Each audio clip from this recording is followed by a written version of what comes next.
All right, back into the arena. What did you think of this backdrop we had? It reminds me of the Black Scorpions inside of. Oh, and how about silly shit? One of the greatest wrestlers of all time, and you've got him out here cosplaying like a fucking dragon. Yeah, he looks like he's going to a Comic-Con or a furry convention. we just did Starrcade '83, where he just walked out with black tights on, and we talked about that. He's got the He-Man chest thing on. Yeah, by the power of Grayskull. Yeah, I worked the third match. He looks like somebody playing Ricky Steamboat. But that's right. He's about to have a phenomenal opponent in Steve Regal, and this is going to be for the television title. And in a way that only WCW can do things, they're going to wrestle to a 15-minute time limit draw in 13 minutes. Oh God. Yep. Process that. Well, at it home. took me a while. That was that Etowah County, Alabama math. It took me a second to get that. Coming to the ring right here. Tell everybody who's coming out with Regal. Coming out with Lord Stephen Regal is Sarah William, but it is the very famous Bill Dundee of Mid-South Wrestling fame. By the way, friend of the show, Mr. Dave Milliken, I believe, is in possession of the television title around Mr. Regal's waist. It's framed behind some glass on his wall. And you know who at this time Bill Dundee's son-in-law was, right? Bob Eaton. No, Bob Eaton is exactly right.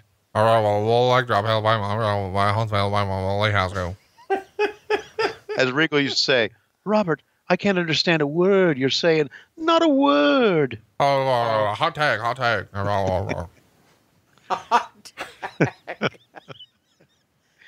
Oh, God. You talk about somebody I hated. Regal? Yes. Really? Which, I mean, now you look back and say he did exactly what he's supposed to, but sure. You talk about hate. Now, who do you think was hated more? William Regal in 1993 on WCW TV or Cassio Kid on WHW Podcast in 2018? The episode that I sang on was very bad. That was the most heat we've got. You singing Candy Liquor is what got the most hate? I think so, don't you? No, I thought you singing Candy Liquor is the thing that got me over? Yeah. With some of them? What's great is it's like, I'll see a lot of feedback. Conrad needs to stop bringing friends on the show. I'm like, I've brought one. What's the fucking friends? One. And he's a radio professional with, awards and shit. I'm just a fucking mortgage guy telling dick jokes. It's a different thing. He's a professional comedian. Yeah. What awards do you have, Cassio? I got perfect attendance. Okay, we don't give a fuck. Okay. Yeah. No, really. What awards do you have? Well, he ran cable for Mark Richt a few years, which is good. You should hear him call ladies volleyball. Georgia played Villanova a few years ago. He was phenomenal. Really? What awards do you have? No, I tried, and you shitted on me. So no, come on, man. Well, serious business. He hosts the #1 morning show in North Alabama. It's #1 in the book every single time. We got like upwards of like 300 listeners. There you go. Well, and in North Alabama, there's upwards of 500 people. So you got most of them. I got which is probably more than attend any of those minor league baseball games you call. Yeah, that's right. That's right. Stand up for your friend, motherfucker. I got you. Collar and elbow tie up. They go back to the corner now, and there's the tall referee in there with them. By the way, I just want to point out that Nick Patrick is wearing Deion Sanders shoes. Those are Deion Sanders Nikes. Is he? Yeah, he's got the neon Deons on. Look at that. Those are expensive back then. Well, I mean, listen, he's got that WCW money. I mean, if you could pay for a perm like that, you can swing some Deons. Yeah.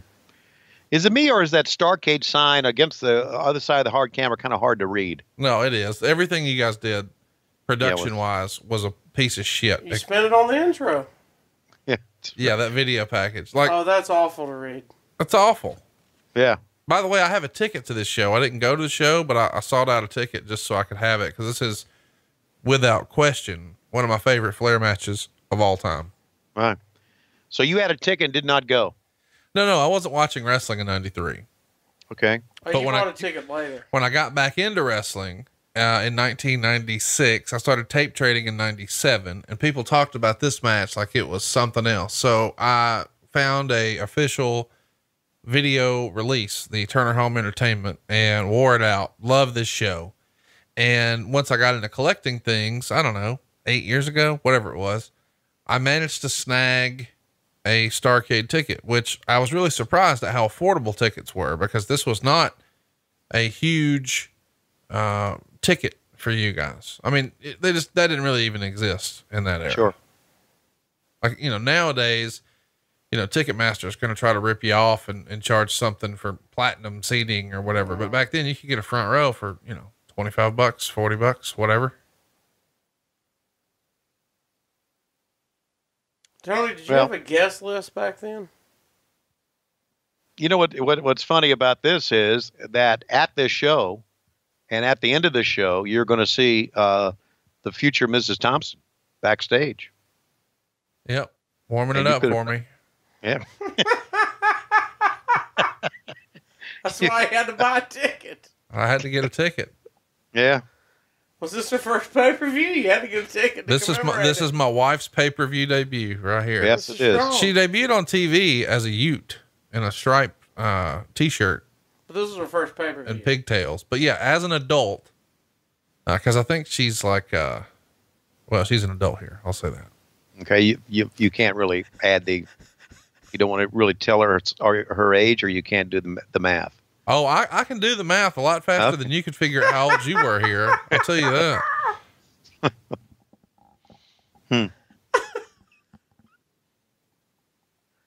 Steve Regal will always go down as one of my favorites. And Steve Regal's one of those guys that me and you've talked about a lot. We usually talk about it with like Arn or JJ.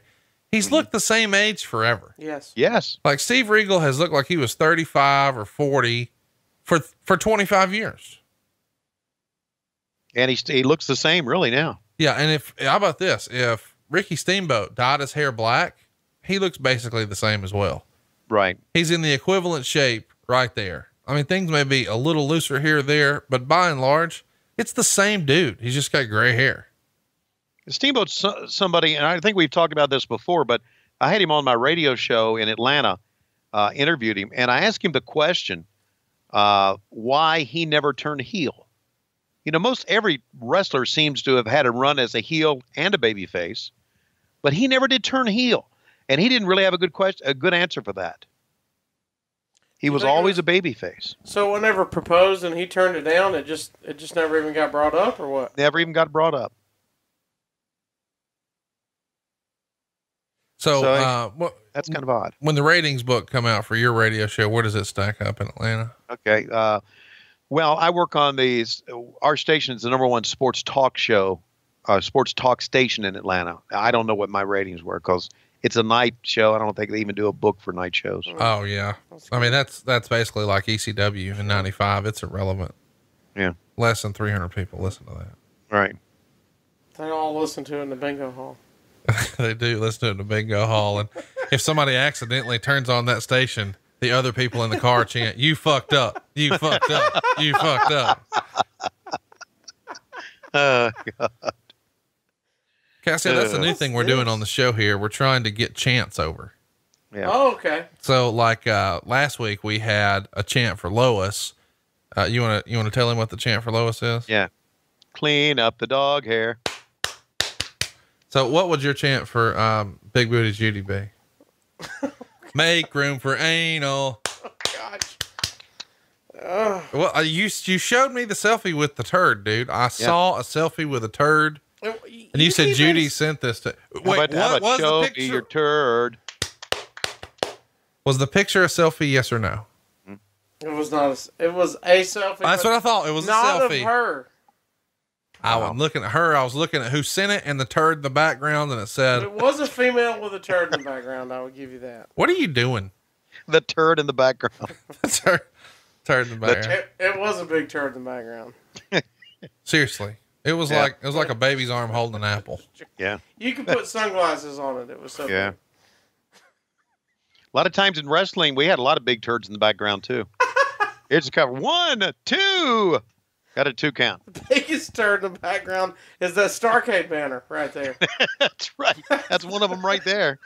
You're absolutely right, I feel man. like- Man. Hang on. Right underneath that Starrcade banner, is that Sapphire? It could be. I felt like I had it at my Almighty, 13th birthday. that's- It said happy birthday, that same banner. That's a pretty good pickup there, Conrad. Wait, is Sapphire the one that looks like Judy? No, that Sapphire was with Dusty Rhodes in 1990 in the WWF wearing polka dots. Yeah. The lady who I believe looks like an African-American Judy is Miss Jacqueline. Oh, yeah. Jackie. Okay. And we saw her in person, and I agreed with you. Yeah, absolutely. And so did Judy. So wait a minute. Was that Miss Jackie who sent the turd selfie earlier? Somebody sent a turd selfie. Meanwhile, in the ring, whoa. A 15-minute draw in 13 minutes. Right. Well, shaving time off was a thing that we did a lot of. I'll tell you this, Ric Flair never shaved nothing off. Oh, I'll guarantee you, Ric Flair had a lot of 60-minute Broadways at the Omni that the time was shaved off. Because you know who shaved off the time? I did. So you're a time shaver. Yep. Huh. But here's what happened.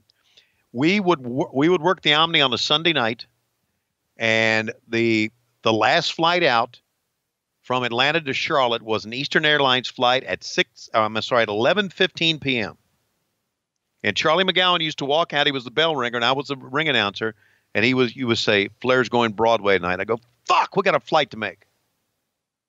I said, all right, go to shave some time off. So we would say 10 minutes gone in the match, 50 minutes to go. But it was actually 7 minutes gone in the match. So every 10 minutes we shaved off 3 minutes. That was standard procedure? Yep. No, that was a standard Tony Schiavone procedure. Fucking time shaver. Yeah, that's exactly right. So by the time we got there, they would, instead of going whatever it was, 60 minutes, it would be like 48 minutes or 50 minutes they would go. And then Flair caught me one time. He said, are you shaving time? And I would go, fucking yeah, I got to make a flight, motherfucker. And he kind of got on me about it, but then he just said, fuck it. Oh, wait, he said, well, he didn't say fuck it. He just didn't call me on it there's anymore. a song. We were doing it recently. We do it here on the show. Yeah. He said, fuck it. I'm shaving off the time because I got to make a flight. And the champion said, fuck it. Did that a lot. So time shaving happened a lot. Are you still a shaver? A time shaver? It's a shaver, yeah. No, yes, I shaved my beard. What about you? When's the last time you shaved that scraggly shit on your chin? A long time. Are you Yeah, a I know. I manscaper? can tell. that's weird because Cassio has razors in his house, but you've seen his face. I don't want to ask any other questions though. Okay. When I think of Cassio, I think of a lot of different things. I think of his wife's turd selfies and pretty much nothing else. That's going to be, whoa, look oh at that. My God. Drop kick to the outside. It didn't look like it connected, but Steamboat sold it anyway, but commitment to the gimmick for both guys. Cause that's a big crash right there on the outside of the ring, especially for 93. Absolutely it is. So when I think of Cassio, I think of a lot of things, but you know what comes to mind a lot now? What's that? His life. His life. We were all in Las Vegas at your bachelor party. Oh God. Again. Okay, now wait a second. This is an innocent part of your bachelor party. What happens in Vegas stays in Vegas. No, this is funny though. We're all having dinner and everybody's ordering sides. And Cassio kept saying, those sides are big. We shouldn't be ordering all these sides. But everybody orders sides, and Cassio, every time somebody orders a side, Cassio would say, shouldn't order those sides. We got plenty for all of us. Right? Who ate all the fucking family sides? I can't go on their family sides, guys. But you ate you ate everybody's fucking sides. Well, I tried to warn you. At that point, he did say, well, God damn it, Conrad's paying for it. Well, I'm eating it. We got halfway around the table. We'll get your money's worth. I don't even like Brussels sprouts. Conrad was giggling and said, I got this one. And I said, Everybody get some damn sides. What haven't we got yet? Oh, God. We want crab mac and cheese. We want it all after this. I don't know why that, when I think of you now, it comes to mind. You're sitting over there in the corner just gnawing on everybody's sides. Well, I tried to warn you I was going to eat all of them. You did a great job. About a week ago, Cassio and I went with Mrs. Thompson to the steakhouse here in town, and we were late. So we just sat at the bar, and I ordered the special, and she ordered something that wasn't even on the menu, and they were accommodating, and then he orders whatever. And so, I said, "Hey, what sides are you getting?" And he had 2 sides planned. I was like, "Okay, I'll eat that." So one of the sides is mashed potatoes, which happens to be his favorite side.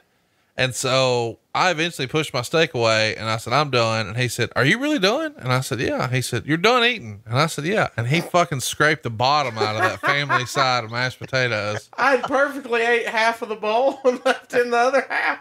But he verified twice. "Are you sure? You're really done?"